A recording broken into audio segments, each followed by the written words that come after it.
सर्वांना नमस्कार। आज सकाळपासूनच खूप सारी कामं होती आणि आज आम्हाला जायचं होतं नाशिकला।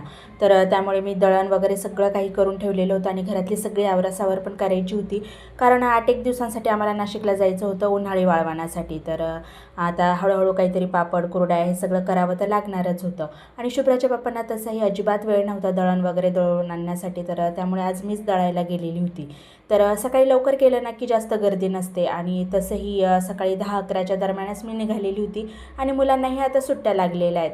पण गिरणीमध्ये आल्याच्या नंतर बघते तर इतकी गर्दी होती, म्हणजे तिथे ऑलरेडी कुरड्यांचं वड्यांचं आणखी बरेचसे काही दळणं होते आणि मला तिथे अर्धा-पाऊण तास लागून गेलेला होता। घरी जाताना थोडासा भाजीपाला पण घेतलेला होता, कारण शुभ्राचे पप्पा जे आहे ते आम्हाला सोडून लगेचच येणार होते आणि मग 8-1 दिवस ते काहीतरी त्यांच्यापुरतं बनवतील त्या दृष्टीने मी दळण वगैरे करून ठेवलेलं होतं आणि थोडासा भाजीपाला पण आणून ठेवलेला होता त्यांच्यासाठी।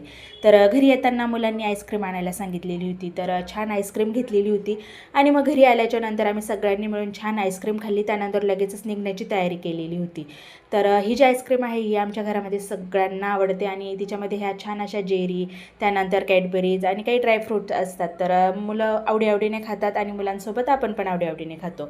तर आईस्क्रीम वगैरे सगळी खाऊन झाल्याच्या नंतर शुभ्राचे पप्पा पण लगेच कामावरून आलेले होते। आल्यानंतर लगेचच त्यांनी थोडासा आराम केला आणि मग आम्ही निघालेलो होतो नाशिकला जाण्यासाठी। तर सगळी काही पॅकिंग केलेली होती मी, सोऱ्या वगैरे सगळं सोबत घेतलेलं होतं। आता 8 दिवसांमध्ये जितक्या वस्तू बनवून होतील तितक्या बनवून घेऊ म्हटलं। तर नाशिकमध्ये आल्याबरोबर आम्ही कांदा बटाट्याच्या मार्केटला आलेलो होतो, कारण 50 किलोचा कट्टा आम्हाला डायरेक्टली घ्यायचा होता। म्हणजे त्यातले अर्धे बटाटे जे आहे ते आई घेणार होती आणि अर्धे मी घेणार होती। तर 14 रुपयेप्रमाणे आम्हाला बटाटा भेटलेला होता आणि मग तो लगेचच आम्ही घेतलेला होता, पण तो घेताना व्यवस्थित बघून घेतलेला होता, नरम बटाटा आहे की कडक आहे, कसा आहे काय। तर 15 रुपये किलोनी जो बटाटा होता तो लाल कलरचा होता आणि पण मग तो काही आम्ही घेतलेला नव्हता। तर जो आपला डेली रुटीनचा जो बटाटा आहे ना तोच मी घेतलेला होता, पण त्यामध्ये मला पाहिजे तशी मोठी साईज भेटलेली नव्हती।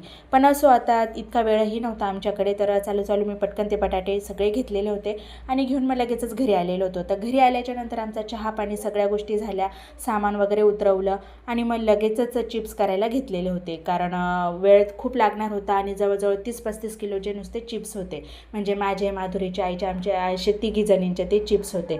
तर सुरुवातीला मी करत होते, नंतर माधुरी पण मला जोडीला आलेली होती आणि आई पण अधूनमधून तिची पण मदत चाललेलीच होती।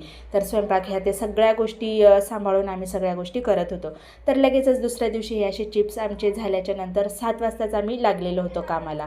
तर शुभ्राचे पप्पा पण आम्हाला मदत करू लागत होते चिप्स टाकायला, कारण 9-9:30 वाजलेले होते, पण इतकं ऊन लागत होतं तर जवळजवळ आम्हाला 11 वाजलेले होते सगळे चिप्स वगैरे टाकण्यासाठी।